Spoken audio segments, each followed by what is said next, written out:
Welcome to dNAxt. We are discussing class B subnetting. In this video, we are discussing /29. /29 means there are 29 bits assigned to the network and 3 bits are of the host.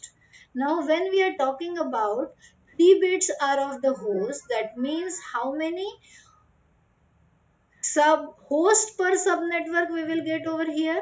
That will come out as 2 to the power 3 minus 2. So actually 8 host we will get over here, and we subtract 2 from it, as one will be the network ID, another will be the broadcast ID, which you cannot assign to your endpoint.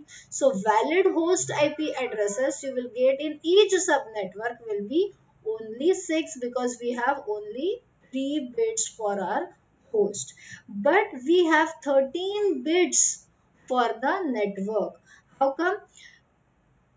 16 bits are your major network bits, as we are discussing class B, and /16 is its default CIDR value. So major network has 16 bits, and remaining 8 plus 5, that means 13 bits are of the subnet bits. So 2 to the power 13, that comes out as 8190. Okay, so 8192 sub networks we will get when we will borrow 13 bits, or in case of /29. Let's write down its subnet mask. It is 255.255.255.248, as we have borrowed 5 bits. So 128 plus 64 plus 32 plus 16 plus 8, that comes out as 248. So what will be the increment?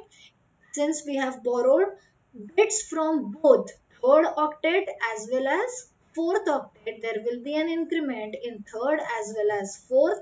But first of all, we do increment, or we carry out increment in fourth octet followed by the third octet. So increment of 8, 256 minus 248. So increment of 8 will be there in the fourth octet, and then there will be an increment of 1 in the third octet. So basically we will start with, while writing subnetting, we will start with 172.16.0.0/29. Since increment of 8 in the fourth octet is done first, it will be 0.8, 0.16, then 172.16.0.24, then 0.23, and this will go on till it will become 172.16.0.248. When you add 8 in this, it will become 256, which is not possible, and in that case it will be 1.0. Then for 1.0, 1.8, 1.16, 1.24, 1.32, this will go on till 1.248. Then it will become 2.0. Hence, we are getting these many subnetwork.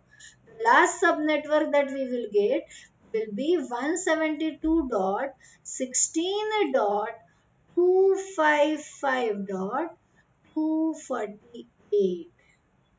The broadcast ID for this will be 172.16.255.255. The broadcast ID for this will be 172.16.0.7. For this it will be 0.15. For this it will be 0.31. For this it will be 0.255. For this it will be 1.7. 172.16.1.7. So this is all about our /29. If I write one IP address as 172.16.250.240,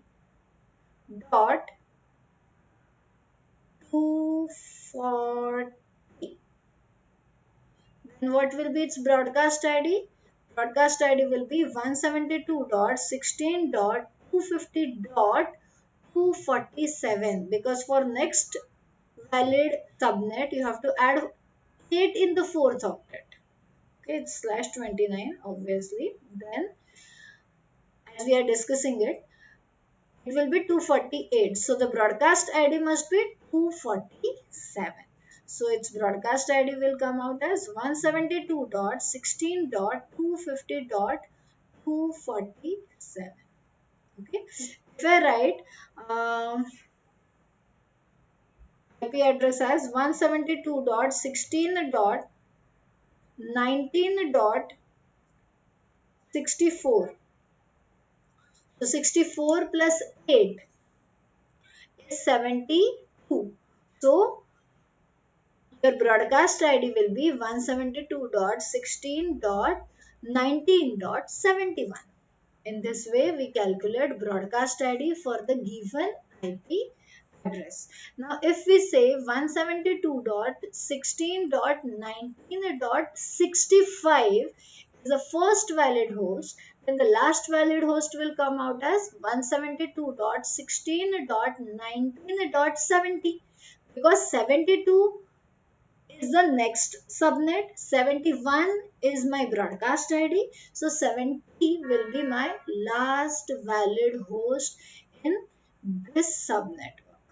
This subnet. Okay, I hope this is clear. We'll be discussing slash 30 in the next video, so stay tuned. Thank you.